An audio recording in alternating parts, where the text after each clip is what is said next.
cheers. Here's Siddle. Oh, that ball is close. He's given him. He's given him. Peter Siddle's got a hat-trick on his birthday. All right, welcome back to the On The Ball podcast. This is episode 27. I don't even know at this point. 27 or 28. Joined here, as you can see, on YouTube, but you obviously can't see them on the listening platforms. Rhett and Pilch, welcome back, guys. Thanks, mate. Thanks, mate. How are we? Thank you. Rhett, you finished exams. Well done, mate. How do you Cheers, feel? mate. I'm pumped, mate. Clearly. Happy Yeah, to fair enough. finish them off. Did you pork them? And now you finished exams, you are going to be Always. abused in terms of a podcast guest. So, sucks to be you. I've lined you up for like 5 episodes in the next 3 weeks. No, I've got to replace Pilch just because he's got to grind. He's going to fail. Exactly right. So today's topic, we are discussing our top favourite sporting moments that we have been a part of. These are always fun chats. This actually started because, Rhett, you just asked me this the other week randomly, and I was like, oh, that'd be a good podcast. So here we are today. Was it a hard process to think of the 3 lads, or pretty self-explanatory? Oh, pretty easy, I reckon. A few of them came straight to mind. It's a piece of cake for me, an absolute no-brainer. Yeah, I won't lie, but mine were just basically the first 3 that came to mind. I gave it 20 more minutes of thought, couldn't think of anything to pip it. So, yeah, that's about it. Honourable mentions, I've got... The thing is, most of my moments that I'm thinking of, they're not like an actual moment. Like, for example, when we smacked Brighton for Aspendale. Yeah. That wasn't a real moment. That was like a 20-minute period. But that was good time. But Jenkins' own goal, that was a moment. It was a moment. Actually, yeah, that's replacing. That's coming into me. Like late change. Oh no, Shauna versus goalpost. Mate, the goalpost is still knocked out. He still hasn't come out of a coma. Yeah, the goalpost definitely lost that fight. Winning the school cricket premiership, but the thing is, I feel like that would have been up there, but we won it because the game got called off because of rain. Anticlimax. Yeah, but then like the preceding hour, that was pretty good. But as I was saying before, they don't qualify as moments, so I might just roll into my number 3. Number 3, I've got. I'm just making sure my order's right in my head. Now, number 3, I've got. I think it was in year 9. I think all 3 of us were there. Pilch, you must have been there. I won't lie, I don't really remember you being there, but you must have been because you were in our cricket team in year 9. It was when we beat Scotch by 1 run. This was What? Okay. This is a random memory, but I remember we just got absolutely up and about. It came down. I think they needed like 8 runs, and we needed to take 2 wickets or something. And then I think I bowled the second last over, went for 6, thought I'd stuffed it.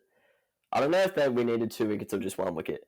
Anyway, Will Giles, heroic footy, came on, bowled the last, and got the final wicket. I think caught behind, I'm pretty sure. And then I remember we just took off. And it was, even my dad said, my dad doesn't really care about this stuff, but even he said in the car, he was just like, yeah, you boys probably celebrated a bit too much there. It was just year 9 cricket, but we genuinely took off and were all over each other, just in a massive pile. I don't know. Do you remember that game, lads? Mate, it took me so long to remember until you said Wood Giles took off. Yeah. It was on that back oval at Scotch, right? Yeah. Yeah, I remember I got out, 3rd ball, just straight through me, bowled. Yeah, I remember we were opening. 3rd ball of the game, I just got cleaned up. Yeah, I remember just the end part. I can't remember the second innings at all. Our bowling. Yeah. Yeah, I have to say I can't remember this match at all. You know, Pilch, because I'll be honest, I actually don't remember you in the team at that point, but you played in our team in year 9, so maybe it was just because I didn't know you as well back then. I can't remember. Maybe I was away Yeah. that one match. I can't remember him being there. I reckon you could have been away because I don't remember you being there. Then again, I was the myth of the team. So you It's pretty memorable, mate. I would have remembered it. So shout out to Will Giles and Rob Strong took the catch behind the stumps as always. I think Gibbo took some wickets in that one, right? I mean, runs. Yeah. 50. Yeah, that was when could bat. That was the worst part of that game. Claims he's a good batsman now because I think, I don't know if he bowls as much because of his back and stuff. But he's a good batsman now, is that what you said? No, well, I think he thinks he is. That makes more sense. I think he bats for the Cluden twos or something. That's not bad. Yeah, but I think he actually makes some runs on the synth though, so fair play to him. If Gibbo's watching this, I think we probably would have cruised. We love you, mate. I think we probably would have cruised through that Scotch match if I was playing in that one. Probably would have peak. Yeah, mate. Probably would have just cleaned up the whole top order. Yeah, that was peak pills. I don't think Charlie Loveridge was playing, so that's probably helped out our cause. I think he was playing ones. One of them was playing, right? I remember he dominated. Will. But I think he made runs in that game. Yeah, he did. He came out. Now I remember this game so clearly. Yeah, it's coming back to me now. I bowled like a full toss, waist high, and he smacked it for 4. And it was like, they needed like 8 runs, and I thought I just like completely choked it. But I remember that day, I hadn't bowled, and I think, I don't know who was captaining, Rob or Gibbo, they like miscalculated the overs. And there was like 4 overs to go, and they only had Giles who had overs left. So I had to bowl 2 overs at the death, and I hadn't bowled the day. Sounds familiar. I remember I actually bowled okay, and then I bowled a full toss, and I thought I'd ruined it for the boys, but got the win. Unreal. Did you take him off? Sorry? Giles took off, and we I don't think so. Chased him down. No, I don't think so. Rhett, did you grab a pole? I don't think I bowled, mate. I don't think I bowled that entire season, mate. I just held the shtick and just got cleaned up a couple of times. You got bowled runs that year. My standard, like 20 off like 60 rocks. Yeah, that sounds about right. That's just what I did every match. Mate, a 20 in those days is a ton. Is a ton these days. Like 40. It felt good personally, but no one's going up and saying like, what about it? Yeah. Like it's above the point of expectation where you're like, oh, I'm happy with my day's work, but no one's getting around you. Like you probably have to score like 40 plus to get. Everyone's like, come on, mate, you've already faced 60. Yeah. Just get us a 50. But no, after 20, I'm out of here. Was you on the peak of your careers, guys? Year 9. Yeah. At school, it was. Probably 2 best players, probably year 8 for me. Yeah, 8 and 9 around that. I have to say, year 9 and 10 school cricket, they're probably some of my most fond cricketing memories so far. Yeah, no, that's good. Like we were all just like mates basically, and we had like a really good team, like Wilsey, Rob Strong, like Gibbo, Cow, like we just had a great team. It was stacked. The special part about year 8 was the fact we had Paul Poulios as our coach. By far the greatest coach I've ever had. That's it. Did he like you? I didn't really have much to do with him, to be honest, because I only played like the last game after I've got no recollection of year 8, except for Poulios scoring, umpiring, and coaching at the same time. Yeah, if you can call it coaching, man, you know the first thing about cricket. He was a specialist futsal coach, and he somehow got the 8A gig. Just because shout out to we had quite a few AFL players in our year 8 team actually. Yeah, Kings and Cottrell, who I actually just watched a video on Geelong's Instagram. Geelong VFL played Carlton's 2s, and he saw his red hair getting outmarked. So we had 3 AFL players, which is pretty handy. And I think Heath Briggs played pretty high level of footy. I think his brother plays for like the Melbourne Seconds, the Casey Demons or whatever they're called. So pretty talented side we had back in the day. Yeah, too bad we sucked at cricket. And then, we actually got smacked in year 8, like every game, I'm pretty sure. Mate, we absolutely sucked. Yeah, you guys weren't great in year And Oh, you were the part of that as well, mate. Don't be saying you guys, mate. Don't give me that. I was at the last game, mate. You played a couple of games. You were in the squad, mate. I played against like St. Kevin's, made like 2. Actually, no, I went off like injured because I got hit in the ribs by Will James or whatever that guy's name was from Skevs. Pacey? And then I came out and made like 2. But then we played a 2-dayer last round against Scotch in year 8 and I made like 40 not out or something. Oh, that was the day I got clean. Every time against Scotch, this one blonde bloke just cleans me up and I'm like, was that Wilbur? Yeah. The fat yeah. He just bowled me like a pearl every time we played. And I was like, yeah, cheers. Yeah, second day that game, I just like sat on my ass. Yeah, but then year 9, Saviour's H Mac, which is myself, and Willsey came into the side, just elevated the team. Rob Strong, was Willsey not there before? Oh yeah, smacking it around. Gibbo and Cal Elvins gained a bit of pace. And we were actually a pretty good side in year 9 and 10. Yeah, we peaked. C. Pilcher gained a bit of flight in his... If that's what you want to call it, mate. If you have cricket at number 3? No, not number 3. All right. Well, anyway, Pilcher, we'll roll over to your number 3, mate. I'm sure there'll be more cricketing ones to come. But all right. Well, I've actually gone with the 2018... state soccer final, Metro Soccer Grand Final, and the grand final. The grand final, where we won. We rolled out with the boys, and we got it done 4-2 against that team against Sunshine. Oh, okay.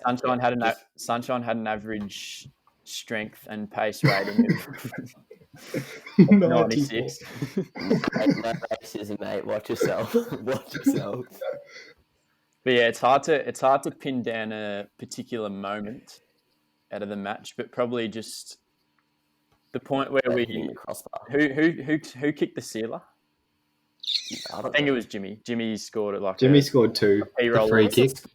What was the score? 4-2 maybe. 4-2. Yeah, just to the listeners who don't know, we all played in a soccer team together in this match. So yeah, the boys. Yeah. And so I'll say when Jimmy kicked the sealer, and then we sort of knew we'd done it with about 10 to go, and the fact that it was with the boys is the main bit. Yeah, that's the main part. Best moment of the game was when their striker pulled his hammy. Oh yeah, he looked like a beast. Mate. It was during the first 5 minutes of the match, he absolutely burnt me about 3 times, and then he tore his hamstring. He was 32 on a casual contact in the Melbourne victory, though. He was not playing junior soccer, mate. And then after they scored that first goal that left, the guy just hit one on his wrong foot from the top of the box, and we're just like, oh my god, we're gonna get crushed like 6-0. Absolute bullet off the non-preferred from 16 yards. We thought, oh no. Do you remember they had Virgil van Dijk at centre back? Oh, he sucked. He sucked. This fat bloke with a black like ponytail, and we were calling him Virgil. You should know. I think we were just calling him Verge for different reasons. Man, we weren't calling anyone Verges in that game. We were playing with 15 virgins, but pretty sure that's what we were referring to their centre back as. He was an absolute gimp. Yeah. I just remember. Yeah, I hit the crossbar. I think it was 1-1, and then Quinn squared it to me, and then I the crossbar. That. Yeah, I have to admit, from a selfish point, I don't remember the game too fondly because I didn't do much. Their left wing was pretty good. Their left wing was pretty good, so I preferred the other leg of the tri-series, but yeah. Yeah. I just remember Pilch played really well in that game because we just played one centre back and then a left back and a right back because Noah was out. Yeah, you and Jay Lamp at Redos put on clinics at backwards CDM and Rhett. Backwards CDM. I do remember that. Justin played really well. It made my job easy. You guys made like Albanian centre mid rage. Do you remember? Yeah. Oh yeah, that The captain. Under The captain. jersey, and he was like, That bloke he had was- like tats, I think. that bloke was about to stab someone. Yeah. Yeah, he was like abusing the ref in like a European language. It was like, I'm pretty sure At he and the ref went off to the car park after the match to settle a few things. I just remember being shit scared at the start, and then when we started getting better, just the arrogance just rose. Yeah, but when up and we saw it was Syntho, I knew we'd won. We were absolutely official turf. We played some great footy on the synthetic decks, but that game in particular, I feel like we just put on an absolute clinic. All 11 men. It helped that their goalkeeper sucked. Like he was so bad. I don't even remember that. Do you remember like the free kick James scored, just rolled it along the ground? Yeah, I remember his free kick sucked and it still went in. Yeah. Actually, their whole defense sucked. I remember, like they just picked big blokes who could kick the ball, and that's all they did. They just like booted the ball every time they got it. They were pretty average, but their forwards and their midfielders. They had apparently at the pre-season trials, they just got the measuring tape out. And just... it was an awesome day because like at that stage of our lives, we're a bit older. Like our parents get around our sport a bit less, but because it was a state grand final, like all our families were there and stuff. Yeah. So that's probably what I remember most. Crispin got down, didn't he? Yeah, I think he did. Yeah, probably the only game I've ever seen him come to. Did Cork get down? I think so. I'm pretty sure my whole family got down. Bloody hell. I remember your mum yelling from the sidelines, like. Yeah, I remember exactly where my parents and Pilch's parents were sitting. Actually, I just remember at the end of the game, we were like standing right next to each other. Like, and we just like ran after the game, after the whistle. Yeah, it was bloody legendary. Yeah. What's your number 3, Renos? I've gone with the first game we played in England. Yeah, that's in England. In England, yeah. Well, which one were you getting? Oh no, the one you're thinking of is coming next. Yeah. I thought it was related to Pilch's last one. Yeah. Carry on. Yeah, so the first game we played in England, I think it's just like, it's not maybe the moment, but like the whole experience of like that day at Haileybury in England. Like we played the 2020. I got a couple of runs, so I was like, yeah. And then just like after that, like, because I hardly knew anyone in the team. And then after that, like after you actually do something, all the lads get around you. So like I actually knew everyone after that. And then the night we had like, where we were just hanging out in the dorm and stuff at Haileybury. I think that whole day was just elite. And it was all because of the sport. So I'm just linking them together. Mate, we were so lucky. I think they were actually a pretty good team because it was their exams. They're good players. Their seconds and thirds. Yeah. They had that beast who played like minor counties or something. And he threw overthrows. Do you remember? That's how he won the game. He threw 4 overthrows and Locke like lipped him off. Yeah, I just remember everyone getting like, because he gave me a send off like after it was like right at the end of the game. Yeah, everyone got behind you. Yeah, everyone was like, people were like shaking his hand, saying nice throw and stuff. Yeah, everyone just like bonded after that game just over that guy being an absolute tool. That's a good point. Yeah, I know. It was just and it's just awesome. It was like an absolute spectacle at that ground. Like they had like the old like Hogwarts looking like buildings behind the ground. It was just elite. Yeah. So what this match is from, me and Rhett were lucky enough with school to go on a UK cricket trip, and we went with like, there was like 4 different year levels on it or something. My older brother went, who has been on this podcast a couple of times, and yeah, that was our first stop. Haileybury in the UK, in Hertfordshire, I think it is, the home of Watford. Fun fact. Unreal memory. Do you remember the off-field antics though? Yeah, I remember the off-field antics. Like we just met these bakers in the dorm rooms. They're just telling us all these like disturbing stories and shit from what they get up to. They came into our room at like 4 a.m. Yeah. 4 a.m. They told us the night before. They're like, they were basically just telling us how cool they were, and they're like, mate, we don't care about curfews and stuff. We'll be in your room and we'll knock on your door and we'll chat. And next minute, like we were asleep, and we get this knock on the door, and it's them just rolling in, and they were just like sat on the. They're desk probably like 4. Yeah, they're probably like 13 or 14. That's actually pretty random how young they were. Yeah, they were just sitting on top of the wardrobe, just like telling us stories and stuff. Yeah, it's pretty weird. Another but, like, memory. Yeah. From Halebury. I don't know if you remember it that well. You taught me the art of peristalsis, mate. I remember you mentioning it at my 18th, and I was like, oh, yeah. This is like, me and Pilch like to refer this, like, it's genuine midnight humour, but because we were so tired and, like, jet lagged and stuff, anything would have got me to laugh, but you were, like, lying down eating shapes or something, and I was like, oh, surely you can't do that, surely you'll choke, and then you were like, nah, peristalsis. And then I was like, nah, that's not a thing. And it's like, if you drink, like, upside down, like, you'll choke. And he's like, nah. And then, so he just lies down on the side of his bed, like, head touching the floor, legs on the bed. And he just starts smacking shapes. And he's like, see, it's peristalsis. So he just started smacking shapes upside down. And, like, because it was midnight, my humour, like, standards had dropped a bit. Oh, so, they'd hit the floor, mate. That shouldn't have got you. Absolutely lost it. Oh, that should not have got you. But yeah, that was pretty funny. And no, that was an awesome place. Beautiful school. I heard a few rumours about the UK trip of a few of the boys and Leesy hitting up the clubs at night time. Is there any no idea. Any truth to that? The clubs. We were watching the Euros, mate. They were looking for it. Yeah, we were oblivious, mate. We were just watching the Euros, I think. At Bristol, the Euros, like the night. Yeah, the Euros were on. That same night at Halebury. Yeah. Oh, yeah. We watched, I think, England were playing one day when we were at like a dorm. I beat them. Remember? Yeah, I remember we were watching it in like a theatre. Yeah. No, that was a different place, I think. That was with the team that were really good, remember?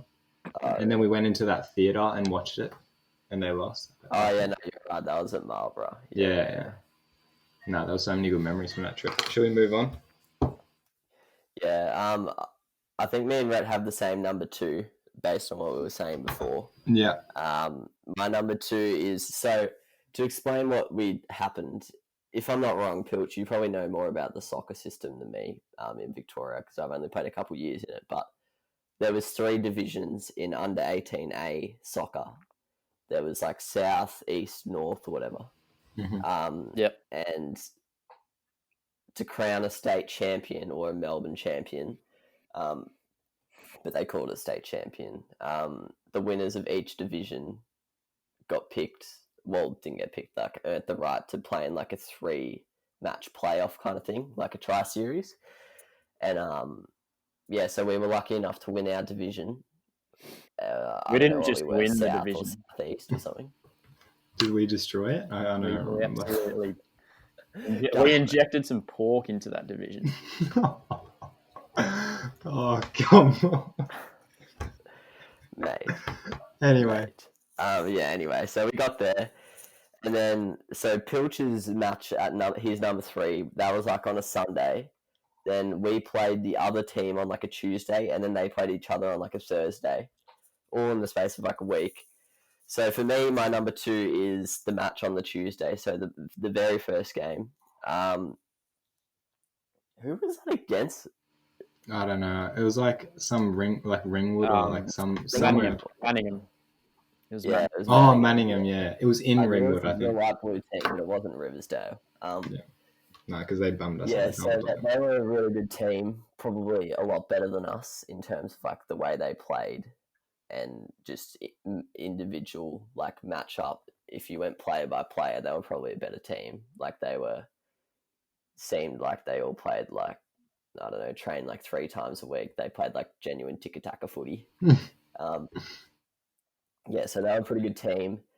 And what was the score? Did we go 1-0 up? Yeah, we went 1-0 up. Yeah, 1-0 up, and then it was either like halftime or just after halftime, somewhere there. Our captain Noah, who's a good friend of ours, he'll be on the podcast in a couple of weeks. Actually, I've got an episode for him lined up. he was our centre back, and I don't know about you, but I think he was our most crucial player. I think Quinn, who's another mate of ours, he was probably the best player. He was like our striker, just like our attacking auxiliary, just roamed the field basically. Just put everything in the net. Noah was absolutely like the amount of times he had blocked shots, and he was just like the general basically. Yeah. He was a Nemanja Vidic, if you like Filch, or a Virgil van Dijk at the side. Yeah. Captain, hero, saviour. Yeah, he was. He was heroic. And he like played for the club since he was 6. It was a beautiful story. Anyway, someone that was me. Like, break, and he puts in a challenge, which normally he would get right. But unfortunately, in the eyes of the referee, he got the challenge wrong. And because the guy was arguably one-on-one with the keeper, he got sent off. So that was pretty shattering, given the fact that we were like so tight with him, but also we knew like he was shattered himself, and he was a crucial player to us. But anyway, so we played the second half with 10 men, and we will probably, in general, play the weaker team. So then when we went to 10 men, we were like, oh, no chance. Then they converted a penalty. The penalty was from Noah's thing, right? Nah. Noah gave away a free kick, and then didn't you give away the penalty, Pilch? Yeah, it was like a stiffest handball. Yeah, it was a stiff handball. Okay. They tried to cut back or something. It was some bullshit like that. And then the man buried it. 2-1 or 3-2? We won 2-1. All right. Yeah, so then we'd just been grinding 10 men, like just putting an absolute shift. Everyone was knackered. And then we made a break, like a counter-attack with like 5 minutes to go. Quinn got the ball. I won't lie, I actually think I had a hand in this. I think I either passed it to Quinn or like passed the pass before Quinn. I don't know. You assisted the first goal as well. Like, it was a really good pass. I remember the first one. Their left back was pretty bad, so I had a lot of like overlaps. And it was a wide field, I remember that. And then, so Quinn slotted one with maybe 2 or 3 minutes to go. And even though we were 10 men down, we basically knew that was the sealer and that we couldn't lose from there. And we just lost the plot. That moment was unreal. Is it the moment of the goal or like the full-time whistle? The goal for sure. Well, the goal was like last minute. Yeah, it was probably like the last kick. It was one of the last kicks of the game for sure. And normally when you celebrate a goal in junior soccer, everyone kind of just goes like, high five, But we went off, mate. Everyone ran to Noah. This was like a genuine Premier League celebration. Like, we ran to the bench and like all like we're getting around each other like, come on. Jumping on Quinn. Quinnos was like full went off. And then we won 2 minutes later or whatever. I had the ball at the final whistle. Thanks, boys. Didn't you play me in, or I played you in, or something when we were? Maybe, I don't know. All I know is I nutmeg. It was a corner, and you nutmeg passed it to me, mate. Yeah. It was a corner. I was like shirking. I was just hanging off somewhere, not defending, and then the ball like trickled out, and I just took off, and I think I megged someone, and then I just sent you through or something like that. And they blew the whistle. And they blew the whistle.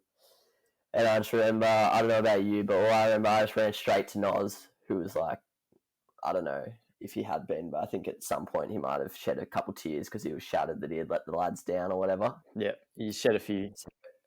So I remember I jumped, like, because he wasn't allowed in the field, so he had to go to the fence or something. So I remember I jumped to the fence and like gave him a big hug. Yeah. And then all the boys were just getting around each other, and we were just pumping tunes in the change rooms after. A few of the boys were just running around like absolute lunatics. You were one of them, Rhett. Yeah, probably. Yeah, and they weren't the best blokes. The team we were playing, I remember they thought they were hacked. Do you remember that guy like full stuttered me like? My leg was like bleeding. Yeah, and I was like to the ref, "What is this, mate?" And he's just like, "Can't do anything about it, mate." And I was like, I remember I got like just genuinely ankle tapped and like I face planted into the ground. Yeah, mate. Yeah. The ref sucked. Yeah. The Nozers shouldn't have been a red card. Weren't you covering? You were like running around to cover him. Yeah, I was covering. Yeah, he wasn't the last man. Pilch would have got there. But yeah, anyway, probably didn't need to make that tackle. I guess you could also argue if Pilch was there. But yeah. Yeah, Nods had his back to me. So he... Yeah. Didn't see you coming, yeah. Yeah, and it was obviously a very fast moment. So that is my number 2 and Rhett's number 2 as well. Anything else on that moment, lads? Nah. It was good because we were all there, like you, me, Quinn, Noah, Pilch, everyone. Yeah, all the boys. And that's what makes these moments. Yeah, that was the best part of that whole season, that whole run to the finals. Like, 100%. Every moment we were just like, and like that's a game where normally, like, when I play sport, like, I'm thinking about it, but I'm also kind of like zoned out. Like when I'm playing for cricket at Dandenong, like I'll just be watching Buckley's game. Yeah. Stuff like this. Like you're not fully tuned in. Like when me and Pilch were playing for Brighton last year, we'd just be talking about Supercoach cracking gags. Yeah. But like this one, I remember, like I'd actually run my heart out, and because we had 10 men for the half, like we were just, and they were like pretty good in possession. We were just like working across the field like tirelessly. Yeah. So it was like when we got the win, it was like really well fought and like well deserved. So it was pretty special. After they scored and we were down to 10 men, we were playing for penalties. I remember because we just had Quinn up front. I told Derek, I was like, sub on the best penalty takers, because I think we had some decent plays off. I was like, sub on. Probably James. And no offense to him, but Fannin might have been on something, or Lucas. I was like, sub them off. This guy. I said to Derek, I was like, because whatever the team is at the final whistle has to take the penalties. Yeah. I don't know what I was thinking about that. I just remember Quinn's goal. Like he got the ball like on the wing, and like dribbled past like probably 2 players and then scored. It was like it was a good goal as well. Yeah, like that definitely. And the first goal he scored as well. Like you crossed it from like it was a deep cross, and he just chested it down and like took another touch. It was kind of fun. That season. I don't know if he was actually the most talented sportsman I've ever played with. He was playing like prime Burkamp, mate. Yeah. Like, I've been lucky enough to play with a lot of good cricketers and some good soccer players, but I think he actually might be the most talented sportsman I've ever played with. Like, he's an absolute weapon on the soccer pitch. Against Peninsula. Mate, some of the goals he scored that season, that left foot one he scored at Berwick, like on the run. Like he ran, he just met the ball and it just flew into the top corner. And then another one at Berwick, like the volley that came out. Yeah, get him like some of the goals. Get him into the Premier League. Mate, some of the goals he scored that season were kind of like fucked. Yeah, and like as I was saying, like I've played with a lot of cricketers, some who have gone on to be professionals, but like Quinn just like probably has done some of the most freakish things I've ever seen. Yeah, the way he plays, he just does freakish stuff. Yeah. At the same time as being an absolute baker. Yeah. That's probably another thing that adds to it. Like he's not your typical superstar sportsman. Like he's very humble and kind and stuff, and he like works his ass off as well. Yeah.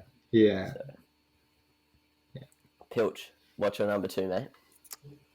My number 2, transitioning back into the prestigious 9A cricket outfit. Oh, here we go. So we're playing. Hey, I'd like to challenge this. I think it's year 8, but go ahead. Yeah, it is. It is year 8. If we, so I didn't play in it. It's definitely year 8. Are you sure? If it's the one, if it's the one you're thinking of. Against him. Because he was already playing in the ones, mate, in year 9. Yeah, that's true. Yeah. It was definitely year 8. I'm sticking to my theory that it's year 9. All right, go for it. It's year 8, but yeah, go ahead. So no, go for it. This blonde-haired bloke from Brighton Grammar came to the crease at number 3 or 4, and like you've got like our whole side, all the fielders are just going, this guy's the best player in Australia, best player in the world. Actually, wait, it was year 8. You guys were right because it was Poulios. He was already on like 20, maybe I think 30. He came in. Crofty dragged one down and he hit him for 6 first. He did. And Poulios is just like this guy in the Victorian team or something like that. But I came on to bowl. Poulios As you do. Poulios brought me on. Bring on your biggest weapon. The bloke was on 30. Explain just quietly to give the listeners some context. Huh? Can you explain like your delivery type? Oh yeah, so, astronomical. Some say his deliveries floated higher than SpaceX. We were 13 or 14, so we didn't have much pace on us, especially myself back then. But I was an off spinner who specialised in the art of flight. I sent a few into orbit. A couple of them never came down. The umpire just had to give him those balls. But on this occasion, I tossed one up to him. He's as soon as it left my hand, he's danced down the wicket. Premeditated the lofted drive over mid-off. If he middled it, it was 180 metres. But he's not quite got to the pitch of the ball. It's turned away nicely. Rob Strong's, the keepers, had to move forward 5 metres to collect the ball and execute the stumping because of how slow it was, which isn't actually illegal, but there was some ball. My God. Square leg. No, Can you explain who the batsman is, mate? You've just said Okay, so yeah, he was a state player back then, and now he's played a couple of games in the Big Bash. He's in the Australian. He was in the Australian under-18 side, I believe. Might have been captain. Yeah, captain of the 19s. Yeah. So he's a promising player who may end up playing for Australia. We don't know. But yeah, we can only hope if your name is Christian Pilcher. It's Voldemort, mate. You can say his name. Mackenzie Harvey is his name, nephew of Neil. Can't be. Oh yeah, no, we talked about this, didn't we? Ian Harvey, nephew of Ian Harvey. Yeah, remember first we talked about this, and Neil's from like the 50s, and we were like, that can't be right. Yeah, but Neil, it's because Neil was a gun and Ian sucked, but I'm pretty sure. Well, a bit harsh to say he sucked. He played a couple of games for Australia. He played for something. But like Neil's like an all-time. Yeah, but anyway. Yeah, but saying he sucks, he was an East Sandy club legend of the threes or something. Mackenzie Harvey was his name. So that was my biggest ever scalp. Yeah. And will be my biggest ever scalp. Decent. A good moment. I think I picked up 3 for. Led the boys on our way to an 80-run loss. I was about to say, I think it's year 8, so I'm pretty sure we got crushed. Sure we were creamed, yeah. So I'm pretty sure what happened in that game as well is we did a reverse order. So I opened the bowling and batted at 11. Like 100%, that's what happened. I remember opening the bowling. I'm pretty sure I came in at like 3. Yeah, I just remember. I could still bat a bit in those days, so didn't get dismissed. Got 2 off 30. You still can, mate. Don't sell yourself short. I went through a patch where I lost it, but yeah, no, you just won't give him the chance. But yeah, I think I would just like to point out the way we explained your bowling makes you sound like a batsman who bowls once every, like Alistair Cook. You were you were the top wicket taker or something. Yeah, I wasn't special. He was Ravi Ashwin in those days, mate. His bowling style was bizarre, and you struggled to bowl at training because you'd hit the top of the net. The amount of flights. You seeing that. I remember specifically there a couple of times you'd try and bowl, and then it'd be like 3 in a row, and you'd just that's it for me today, boys. But and then you just starting up or something. Well, not that sounds like you were just smoking a bowling dart. Coming down. You're actually a pretty good bowler. You can't, even though it was an unorthodox action, you can't sell yourself short there. No, that was a good nut. It was a good nut. Man, in under 14 representative cricket. Some say I ran him out. I don't think I did. Hang on, who's I'll be honest. Sorry? Who's this? Macca. Did you run Macca out? Yeah. Well, I actually don't remember it too clearly. I'm pretty sure what happened, he just hit it to short cover and ran. Because he never made mistakes ever. People just pinned it on me. I'm pretty sure I actually didn't have much to do with it. And a few people just were saying it was my fault, but it wasn't. Oh, you were his partner. Yeah. But at this point, and just to point out the dominance he had in junior cricket in this under-14 rep carnival. I think he scored 300s and a 90 or something. Yeah, we played in just single-handedly because of him. So yeah, I played against you guys in a practice match because I was in a different area, and I'm pretty sure he hit about 60 in the rain. Like, it was pouring, and he just that was a stupid day. Yeah, like we played in the absolute pouring rain, and I just remember he hit about 60. Yeah, and then stumped me. I dropped a catch that day, short mid wicket. Yeah, but it was fun. You, or maybe it was like Sarshan or something. It was someone knew of. Or knew. I don't remember. I don't think it was me though. Yeah. I remember you batted okay, I think, didn't you? Was that game? Yeah, your bowls were rubbish, I'm pretty sure. Yeah, probably. Like, I remember you guys had like no pace bowlers. Yeah, I think we didn't let any of our pace bowlers bowl because of the rain. Yeah, and it was like slippery hours because it was Syntho. Yeah. So he's an absolute superstar of the game. One of my highlights, when he remembered my name 12 months later at indoor cricket, I was filling in for a mate's team he was playing, and he knew my name, so I was pretty happy with that one. But he's gone on to some big things. Hopefully, he had a bit of a lean season last year, so hopefully this upcoming season he can bounce back. I don't think he made too many runs for Carlton. I don't think he played Shield at all, so hopefully he can have a successful year this one. He got another contract announced today, so well done to him. Luckily for him, Pilcher's contract hasn't come through yet. Yeah, I was looking for Pilcher's name in the rookie contracts. Bit of a robbery. It's funny how, though, like, obviously he was a superstar, so the chatter about how good he wasn't lying, but it's just funny how those little Chinese whispers happen in junior cricket. Like, Zach has got clocked at 138 or something when he was 12. Oh, God, that was some fucking... Like, he's a fast bowler, and he actually got announced today. He has a full contract for Victoria.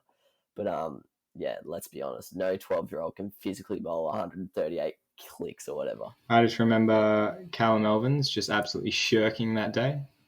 The day we played him, he's just like, no, I'm not batting, boys. I'm not. Didn't he retire hurt when he copped one? Yeah, he retired hurt after one. He copped one on the thigh pad and was like, yeah, I'm out, boys. I've heard a lot of stories about that day. Yeah, I'll remind him about it every time I see him. But it's funny how fear is such a big thing in cricket. Like, we played a practice game against Zach Evans, and this was only recently, so it's quite embarrassing. But I went out to bat. He was bowling. I had my inners in my pocket, didn't put them on. So I just batted with inners in my pocket, and I just wore my gloves. And I haven't worn gloves without inners since I was like in under 12s. Like, that's how scared I was. Wait, why were the inners in your pocket? Like, just protect your thighs? No, like, I was waiting to go into bat. So when there was going to be a wicket, I just planned to take the inners out of my pocket, put them on, and then my gloves, which I've never done before in my life, so I don't really know. I was obviously not thinking straight. Yeah, pretty much. Another funny memory I have of like players being scared of stuff. In like under 16s or under 14s, we were playing Matt Safala. Do you remember him? I've heard of his name. Yeah, he was like this pretty big guy. He was like really muscly. He just smacked the ball. Yeah. And my coach, he was pretty loose. Like he was like pack-a-day smoker. He was like F-bombs to 14-year-olds. He was a good coach. He like rounded us in, and he's like, right. I can't say everything he said because there were quite a few swear words and a few derogatory terms, but he was like basically just lipping us off for being like afraid, and we were saying all we have to do is like bowl a stumps and we'll get this like fat effing like WOG out.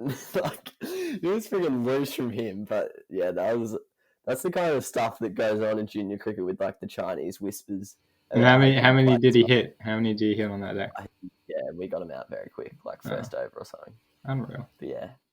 I'll roll on to my number one first because I'll let you guys steal the show after me. My number one, Rhett was there, part of that UK tour we mentioned. This is a selfish one. No, this is a good day. I'll point out all yours have been very team-oriented. Actually, Pilch, yours was selfish. No, my third one at Haileybury was mainly because I made so this is selfish, but I was a very late bloomer in terms of scoring my first 50 in cricket. I was I still am. I'm pretty small. I'm pretty thin. So I struggled to score runs fast and just score a lot of runs. As I was mentioning earlier, I'd make a lot of 20s and 30s. I think I made 38 4 times, or 39 4 times before I even made a 40. So, like, it was just a matter of I had a lack of, like, I could have batted for days when I was younger. I was very mentally strong, but we only played like 40 overs or whatever. So I often ran out of balls. But, so I think I was 16 or something when we were on the UK tour, 15. At this point, pretty much everyone had scored their first 50. It was pretty standard. I think Rithik, shout out to the great man, I think he was the only one along with me who hadn't scored a 50. I know Rob Strong, he was in a similar boat. I don't think he scored a 50 till later on, but I think he had scored one at this point. So we were playing in this beautiful town, like this beautiful school in this small town. It was called Sedbrook College. My dad had flown over to join us on the UK tour. He joined us for like a week, and the coaches knew that my dad was coming, so they purposely, for a couple games, me and my older brother, we batted low down the order, and then because they knew my dad was coming to this game, they let us both open together. So that was pretty special in the first place, opening with Lockie. And the fact that my dad was there, like on the other side of the world, that was pretty cool. And then the school was just so beautiful. Like there was this like mountain kind of in the background. Yeah, it's like in the English, like you think about like driving through English countryside. Yeah, like rolling hills, and yeah. There was all these sheep on the hills, and yeah, it was pretty cool. Yeah, it looked like, I don't know the specific names, but it looked like kind of some of the New Zealand grounds you see. Yeah, where they're just like in small little towns. Mount Maganui. Like this, yeah, stuff like that. Like the school was the backdrop on one side, and then the mountain was the backdrop. And as Rhett said, there was like sheep all over the mountain stuff. Yeah, so that was cool. It was picture books. So. And then I scored my first 50. So those three elements combined made for my favorite sporting moment. It was like a big frustration of mine that I hadn't scored a 50 because like that was kind of. Did you raise it? Holding me back. Yeah, of course. What are you gonna do? Like, helmet off. Cool about helmet it. Off. Like punching the air. Nah, none of that. He just put his like fist pumped like Davey Warner. Well, didn't do like the jump thing, but I remember I chucked one of these in as I was running the single. Also, fun fact: I didn't hit a single boundary that day. Oh yeah, the boundaries were huge. Yeah, on one side it was like 40 meters, the other side it was like 100, and every time I'd middle one, it was out to the 100 side. So I remember me and Cal Elvins, we put on like 100 partnership or something, and I think we ran a couple fours. So what a cork, mate. Yeah, that wasn't fun. Oh, he got out like third over he got bowled by a full toss, trying to hit it for 6. Oh, you can see the photos online. That it looks pretty. It's kind of bringing back memories. Yeah, it was just an awesome day. That was a bit frustrating batting with Locke because he is a frustrating cricketer, like one of the more talented people I know, but just a bit of an idiot. So yeah, I was like trying to calm him down in between overs, but then eventually he got out. But then it kind of like my stress had like gone, like I didn't have to worry about him. And then yeah, me and Cal just got to work. He scored 70, I think, and I scored like 58 or something like that. And it might have only been 52 actually, because I remember as soon as I got the 50, I just didn't care anymore. I was knackered, so I tried to play like a ramp shot, and I just got bowled. But I was kind of happy about it because I couldn't run anymore. I was tired, and I won man of the match, which is an absolute robbery because Cal scored like 25 more runs to me. But I'll take it. I remember the captain's speech of why I got it. He said, "I never look like getting out," so appreciate that to wherever that fella is these days. Yeah, I don't think Cal was very happy about it. And yeah, no, it was just a beautiful day's play. But yeah, it was a great moment to finally score a 50 and to have like my dad there, my brother there. Yeah. Myself there. All of these things. They just add up. That was like the first time I went off the field on the UK tour, fun fact, because... What do you mean? I batted like the third last over, so... Because we had like 14 players, I started off. But normally, because I love fielding, I'm like on the whole time. Oh, yeah. So yeah, that was a random point, but yeah. You took a catch that day, I think, Rhett? Did I? Oh, red eye. Catch it like short cover or short mid off or something. It's not quite a 50, but you'll cop a catch. Yeah. It was baked though. We had like no bowlers on the tour. Everyone was. I was bowling offies. Yeah, you actually You've were got one of a the few main bowlers. tweakers. Yeah, I pumped out a couple of squeakers. Yeah, Specialist at getting every day. just catches in the deep, mate. Do you remember that game at I don't know what school it was. We played that 10 over game. Oh, Brian. But yeah, both teams made 100. I'm pretty sure, like in 10 overs. I got hit on the roof that day. Yeah, they had this bloke like, and he just hit like a couple on the roof, like probably 70, 80 meters, I reckon. Yeah, he was like an English under 19 scrum half or something, and he was like this big guy, and he's actually technically a good cricketer though. Yeah, and he was just like clipping us on the leg for 6. I remember that was cooked. Yeah. Yeah, no, that was an awesome trip. So many good memories from that. Maybe a podcast down the road, just reliving it. Just a recap, mate. Getting Mikhail on here, mate. Yeah, yeah. Pilch, what was your number one moment? Well, this is a bit of a selfish one again, if I'm honest. Nah, fair play. But the boys, us three, we rolled into the pristine synthetic ground at Mazenod College,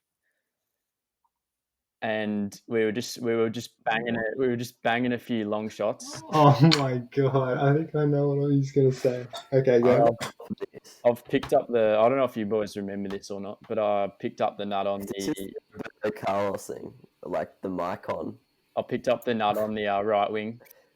I sprinted up to the byline.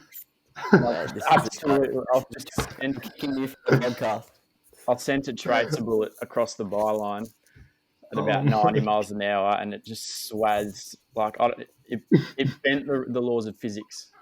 Have you seen Mycon's goal? At the it was like Mycon's goal. It was exactly like that. Except better.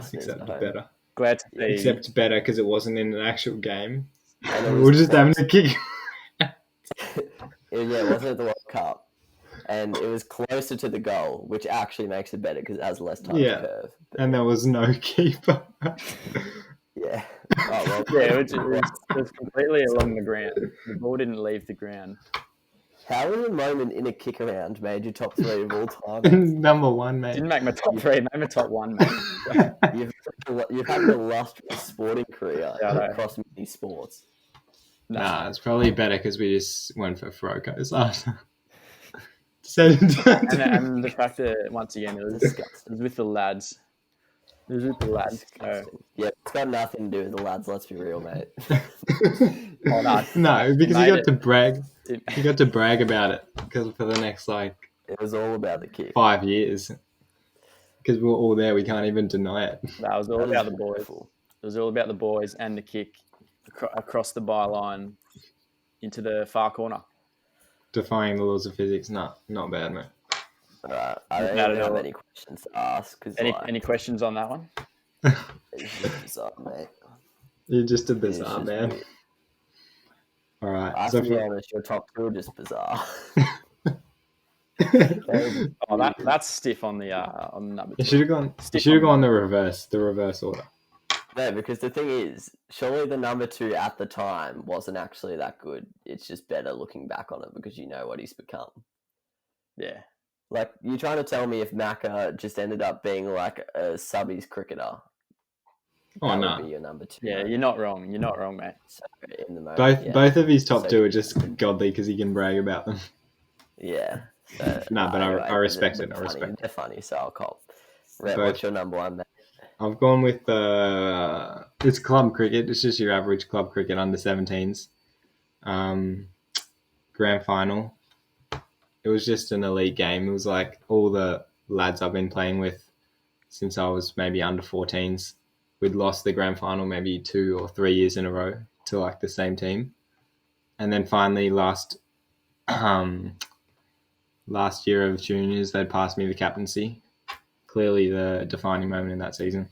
And then, even though half the time I was at Haileybury playing with Cork, I don't know what the coach was thinking. Anyway, we get to the grand final and then I think we made 160 odd. I got a couple of runs, and then A couple. just a couple. A couple. Just a couple. What, and like then 60? No, like 40 maybe. Oh, come on, mate. Come on. Give yourself some I've credit. added it like 5 or 6 maybe.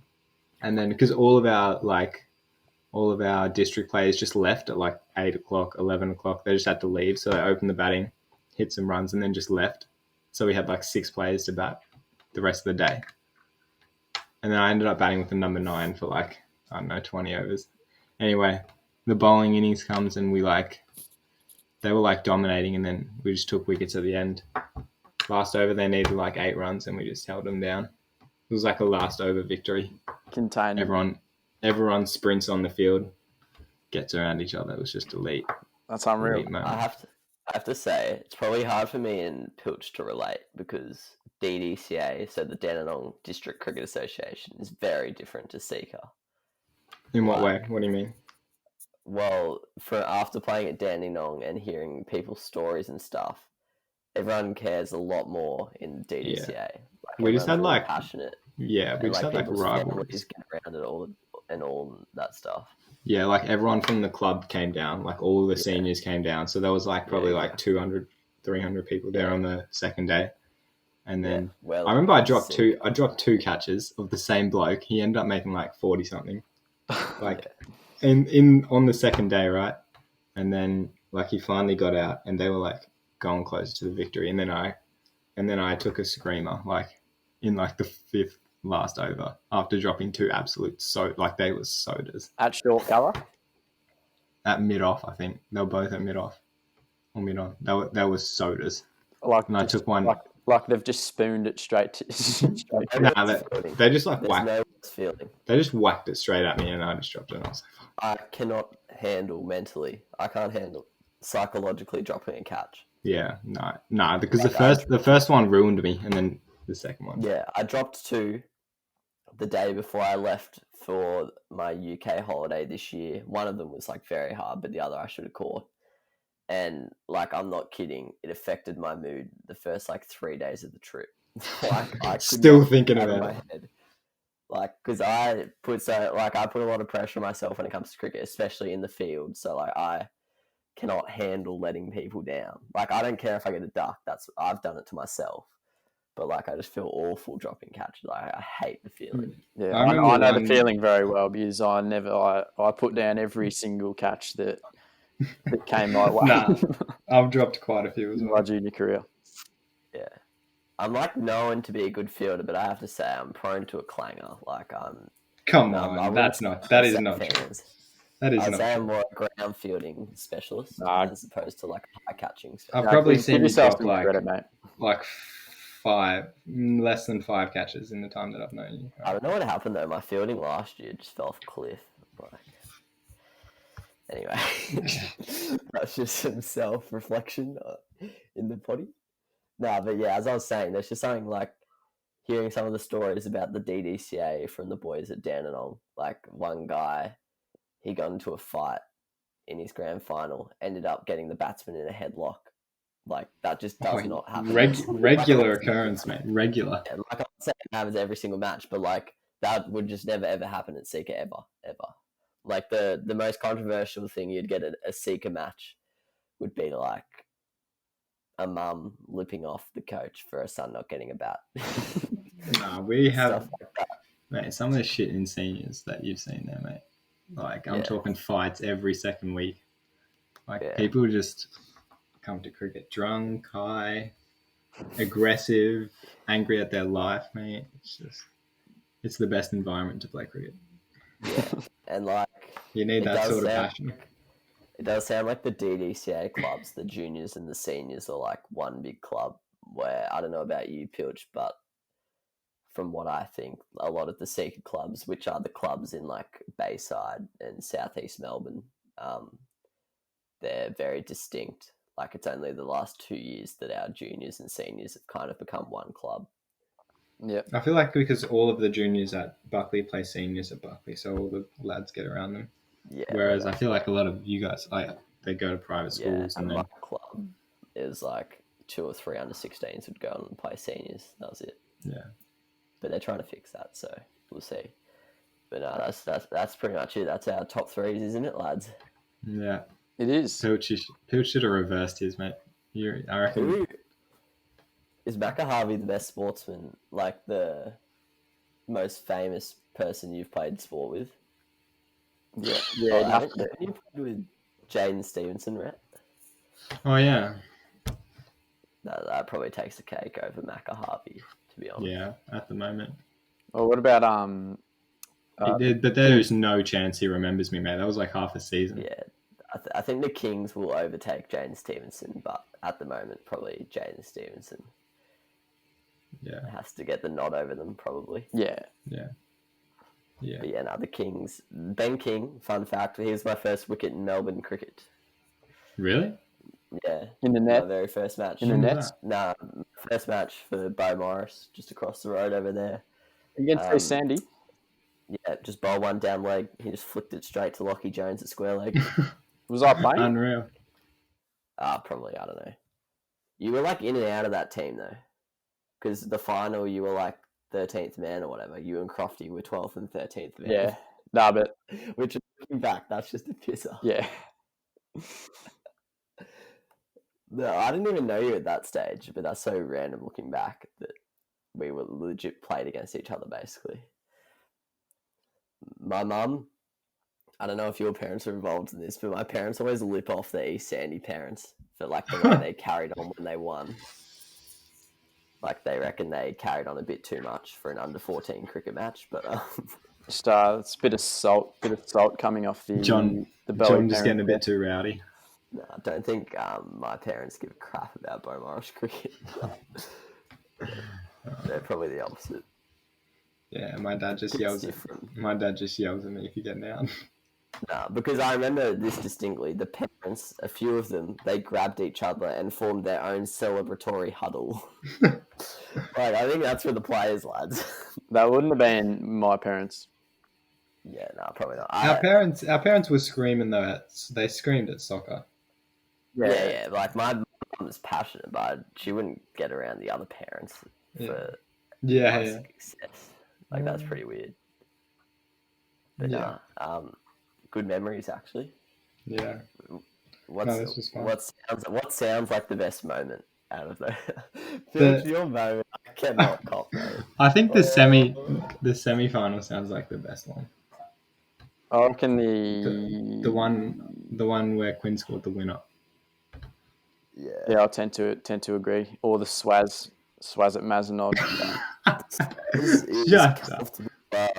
Oh, what's the best goal you've ever scored in soccer? Oh, wait, sorry. I forgot to answer that question. The most famous person, Louis Butler, just quietly. He's making his debut for the Dogs. Played that same Louis Butler. Yeah, I think. Did you play Seeker with him? Well, I played Seeker with. Yeah, I played I played Hatch with him. So no, he was nice. Nice guy. Yeah, I played soccer with him back in the day. Didn't you play with his older brother as well? Yeah, I was in his older brother's team. Yeah, so well done to him. Mate, the amount of AFL players we know is actually so weird. Yeah. I mean, I guess like in every team, like it's big. I mean, I guess that's what happens when you live in Victoria and go to a private school. Yeah. Rhett, what was your question? What's the best goal you've ever scored? I think I know Pilch's. That volley off the corner. That volley off the corner. Yeah, that was a banger. Right. That was fucked, mate. I won't lie. I played right back and centre back since I was like 12. So I know yours, cool. Yours on the Hazlitt from 50. The Hazlitt, the halfway hat. That's the orange. Orange, but, yeah. That's not a goal. Like that's a cross. Yeah. No, so for those listening, I tried to cross one in from halfway and it bounced in at the far post. So like, I guess in terms of range, it's a good goal, but like not intention. That was like saying your goal against Sandy in our first match for the Rays is your best goal, even though it was a cross. Well, I'd still hold it in high regard, but I have scored better ones. Which one? Yeah, genuinely, I haven't scored many. Pilch in the first game for the Rays, he tried to cross one from the right wing, and it just went over. Oh, we That won same 5-0. season, I scored a corner as well. Oh yes. Oh yeah, I remember that. What's yours, Rhett? The chip against Carey. Carey. That was a banger. Do you remember that guy that never used to put me on the field? He just Same with benched me. Yeah. He just benched us 50% of the game. It was Pato. Yeah, fucking. Oh no, it was that Baker. Pato was. Pato was the assistant. Yeah. Oh yeah. I scored one in the seniors. I played one game in the seniors for the Stingrays, and I scored a volley. And I scored a volley. It was my only game I ever played. Yeah. For the seniors. Yeah, I can't think of any good goals. I played with Nosnut one game. Oh yeah, I remember. We didn't play, did we? No, you guys didn't play. I think it was just me and Noah. I can't think of any good goals scored. Most of mine are just one-on-one with the keeper. Just roll it past him. What about clinical, assist, mate? Clinical. I was going to say, my assist to goal ratio is stupid. I don't think I've scored more than 10 goals since I was 12. But then, not to get around myself, but probably average an assist a game in the last Turn it up. Call me Trent. Yeah, nah. So I don't know what my best is. I don't remember any of them, to be honest. I just remember the one, the cross to Quinn in that semi-final. I don't know if it was because it looked better because he chested it down and scored. But probably his goal next. That's actually a good point. It's just probably always depends on the finish. So tough to challenge. No, it was still good. The thing is, I don't actually know if I batted well that day for my 50. No, I think you did. I think they. If you never look like him now. Innings. Were they good? I can't remember. It was their thirds. It was their thirds? The same thing because of exams. It was holy shit. Had 2 or 3 from the seconds and the rest was their thirds. So mate, that game at Marlborough, probably the worst I've ever batted. And I made what? That was close. They were so good. My moments cop. They were so good, and we sucked. Well, I sucked on that day. Didn't you score 50, mate?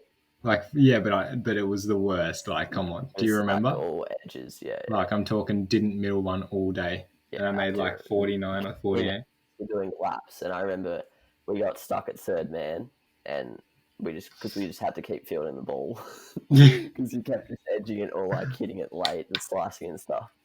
But nah, you covered 50. It was a piss take. Mate, that tour was baked. Everyone just made runs. Yeah. No, everyone we would just rotate the order, and then every time we'd do it, one of the top four would score a 50. Yeah. I'm pretty sure everyone... Do you remember the game me and Luke McMaster over the batting? Yeah, and he made 80. We put on 100. He scored 80. Yeah. I remember he just pinged everything that day. And we won... wasn't it a draw or something? A blast over. Yeah, it was a draw, I think, right? Yeah. Tied. Tanny got a run out on the last ball, I think. Yeah. I think I was off the field at the last over. I think he was short cover, short mid off, right next to the stumps, and I just bowled my standard half volley on off stump, and they just hit it straight to him, and he just took a step and just underarmed it, hit the pegs. But no, that's probably about it for the conversation today.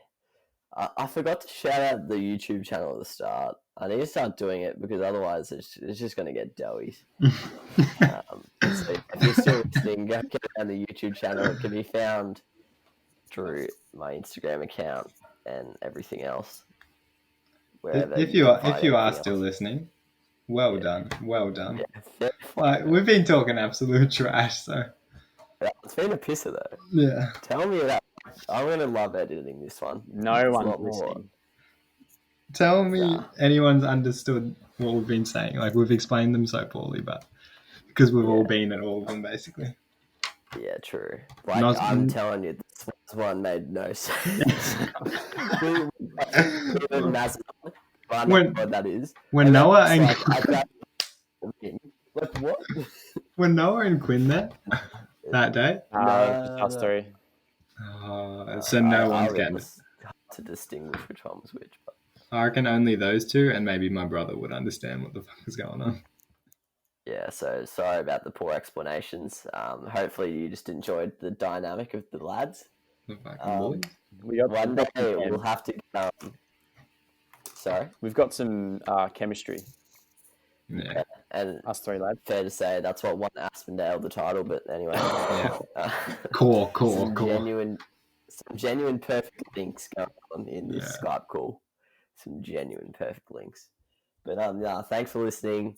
That's been all. You'll see both of these lads in the next couple episodes. I think the next 7 or 8, it features one of these guys every time. So yeah, if you're big fans, get around the next couple episodes. If you're not, maybe find another podcast.